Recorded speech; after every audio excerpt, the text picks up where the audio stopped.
Benveniste lui-même disait que les 10 grandes catégories de lettres d'Aristote étaient d'abord dictées par la structure du grec, plus qu'elles n'étaient dictées par une réflexion autonome et qu'il aurait pu avoir dans toutes les langues. Que vaut cette objection? Alors, ce qui est intéressant, c'est que cette idée d'une causalité du langage sur la pensée est compatible avec le programme de recherche dont on parle ici, mais elle nous aboutirait à penser que, dans la mesure où les langues ont énormément de choses en commun, la pensée des êtres qui les parlent a également énormément en commun. Mais il pourrait y avoir tout un tas de petites différences qui proviennent de différences grammaticales entre les langues et qui influent sur la pensée. Ce qui est intéressant... Par exemple, juste pour préciser un exemple, il n'y a pas de verbe être en russe au présent. Alors... que faire de ça? Donc, la tâche serait d'essayer de montrer, ce que des chercheurs en psychologie ont essayé de faire, de montrer qu'il y a certains domaines de la grammaire dans lesquels les différences entre les langues donnent lieu à des différences de pensée. Mais après à peu près 70 ans de débat là-dessus, au plus, les résultats existent, mais sont extraordinairement petits. C'est-à-dire que pour l'instant, soutenir la thèse qu'il y a un déterminisme linguistique très fort sur la pensée, c'est très très difficile parce que tout simplement, malgré un débat très long, il y a très peu de résultats. Mais en revanche, ce qui est frappant, c'est que le langage permet d'exprimer des pensées. Et c'est une chose dont on n'a pas parlé jusqu'à présent, parce que jusqu'à présent, on s'est attaché à la forme du langage, à la syntaxe, l'ordre dans lequel on met les mots, mais on n'a pas parlé pour l'instant du sens. Eh bien alors, venons-en au sens, peut-être. On a ici un tableau électrique et ici un tableau numérique. Je ne vous cache pas, je ne cache à personne, que c'est votre idée de mettre ces deux schémas en guise d'image. Pour quelle raison? Par quoi commence-t-on? Et que signifie-t-il surtout? Alors, la première chose qu'il faut voir quand on pose la question du sens, c'est que se pose à son propos le même problème de l'usage infini de moyens finis que l'on avait vu tout à l'heure à propos simplement de la forme des phrases. Donc, donnons-en un exemple très simple. Je peux partir d'une phrase banale pour dire le livre de gauche est intéressant. Et je parlerai de celui-ci. Et puis, je peux rendre la phrase un petit peu plus complexe et dire le livre qui est à côté du livre de gauche est intéressant, je parlerai de celui-là. Et puis, je peux dire le livre qui est à la droite du livre qui est à côté du livre de gauche est intéressant et je parlerai de celui-ci. Maintenant, ce qu'il faut observer, c'est que chacune de ces phrases, que l'on pourrait complexifier à l'infini, a un sens différent des autres. Qu'est-ce que ça veut dire? Ça veut dire que les conditions sous lesquelles ces phrases sont vraies sont différentes pour chacune de ces phrases. C'est ce qu'expriment les deux tableaux ici. Et ce que ces deux tableaux nous indiquent, c'est qu'il y a un lien entre sens et vérité. Il faut que l'on ait accès à des règles qui nous permettent d'analyser les conditions de vérité de phrases arbitrairement complexes, alors même que nous sommes des créatures finies. Comment pouvons-nous le faire? Eh bien, voilà un type de réponse. C'est un type de réponse qui consiste à donner ce qu'on appelle une théorie de la vérité pour les langues. Une théorie de la vérité, c'est un ensemble de règles qui permettent de calculer les conditions de vérité des phrases complexes à partir des conditions de vérité de leurs composants élémentaires les plus simples. Et ici, on a une représentation de ce que serait le sens du mot « ou », représentation numérique. Pourquoi? Eh bien, « ou » va conjoindre deux propositions. La première dont la valeur est représentée ici. 0 signifie faux, 1 signifie vrai. Ici, la valeur de la deuxième proposition. Et ici, la valeur de la disjonction elle-même. Et l'on voit que pour que l'ensemble de la disjonction soit vrai, il faut et il suffit que l'un ou l'autre ou les deux constituants soient vrais. C'est ce qu'on appelle un ou inclusif. Et c'est la première étape que l'on va utiliser pour construire une théorie de la vérité.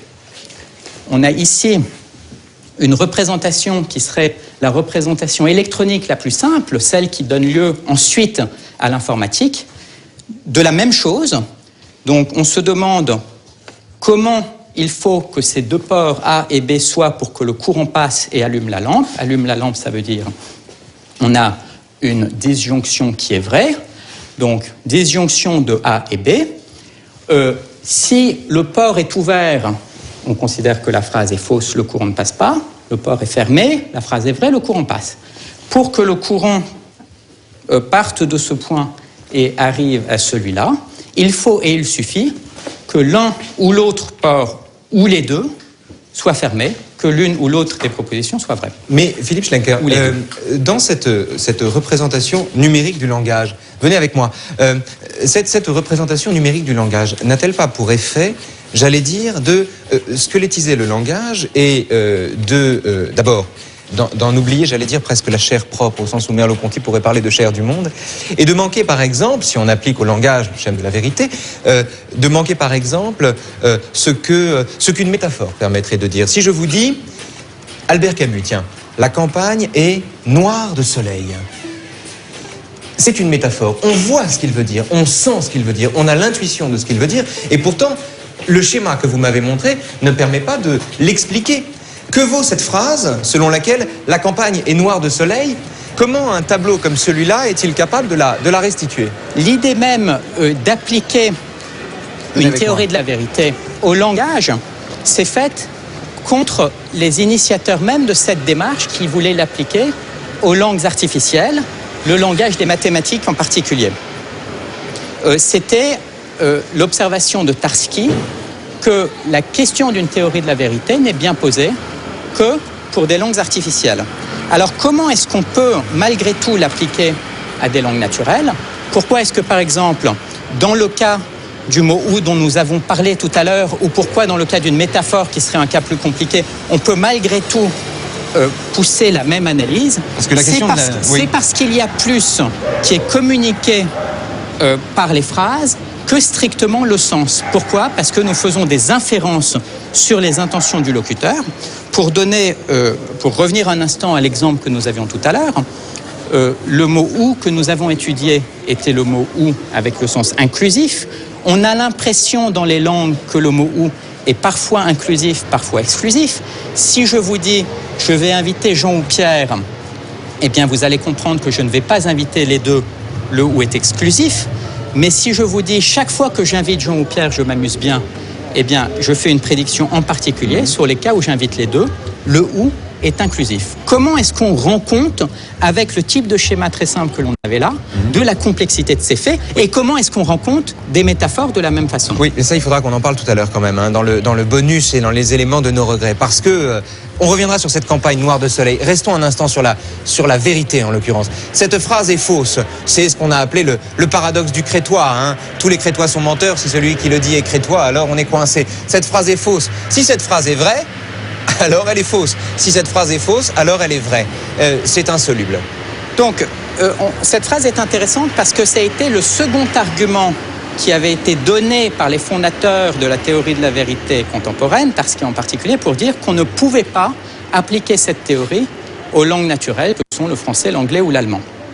Pourquoi? Parce qu'immédiatement, on aurait une contradiction, parce qu'il faudrait que la théorie décide quelle est la valeur de cette phrase, à laquelle on ne peut attribuer ni la valeur vraie, ni la valeur fausse. Alors, comment fait-on face à ça? L'évolution intéressante qu'il y a quand on développe ce programme d'une théorie de la vérité pour les langues naturelles, c'est que on va devoir réviser l'une de nos hypothèses sur la vérité, à savoir l'hypothèse qu'il n'y a que deux valeurs de vérité. Donc comment est-ce qu'on va s'en sortir dans ce cas-là également? On va dire, il y a trois valeurs de vérité, il y a vrai, faux, ni vrai, ni faux, et les paradoxes sont une catégorie particulière de phrases qui ne sont ni vraies, ni fausses. Et ce que l'on montre par là... Philippe Schlenker, pardonnez-moi, mais est-ce que cet univers du ni vrai ni faux n'est pas au-delà du vrai et du faux pour entrer, par exemple, une sensation? Une sensation n'est ni vraie ni fausse. Pourtant, on l'éprouve, mais ce à quoi elle correspond n'est pas forcément le sentiment qu'on en a. Alors, il faut opérer ici une distinction qui est importante, qui est ni vrai ni faux parmi les valeurs de vérité, dont on a besoin pour traiter de ces phrases-là, et le ni vrai ni faux pour les choses qui ne sont pas propositionnelles, qui ne sont pas des phrases, ce serait l'exemple des sensations. Et donc, ce que cela indique, c'est qu'il faut une analyse beaucoup plus fine dans laquelle il y a du ni vrai ni faux parmi les valeurs de vérité, et puis il y a du ni vrai ni faux qui n'a rien à voir, qui est la propriété. Par-delà le vrai ou le faux. Pas propositionnel, absolument. Par-delà le vrai ou le faux. Et alors, ce qui est intéressant aussi, c'est qu'évidemment, là, pour aller dans le sens de l'universalité du langage, c'est que cette phrase est fausse, est écrite dans toutes les langues. Enfin, certaines langues. Mais on aurait pu l'écrire dans toutes les langues. C'est-à-dire qu'il est universellement vrai que certaines phrases échappent à la vérité comme à la fausseté. C'était la première observation que faisait Tarski sur les langues naturelles en général, c'est qu'elles sont si riches qu'elles contiennent les ressources nécessaires pour parler de leurs propres conditions de vérité. Et dès lors qu'une langue est suffisamment riche pour parler des conditions de vérité des phrases elles-mêmes, avoir des phrases telles que cette phrase est fausse, elle permet l'engendrement de paradoxes. Et ce qu'on arrive à faire avec cette théorie de la vérité pour les langues naturelles, c'est à dépasser le problème de Tarski et à dire, en révisant l'une de ces hypothèses, on va arriver en fin de compte à une théorie de la vérité qui s'applique à toutes les langues naturelles. On va voir si ça marche. Merci. Je vous remercie.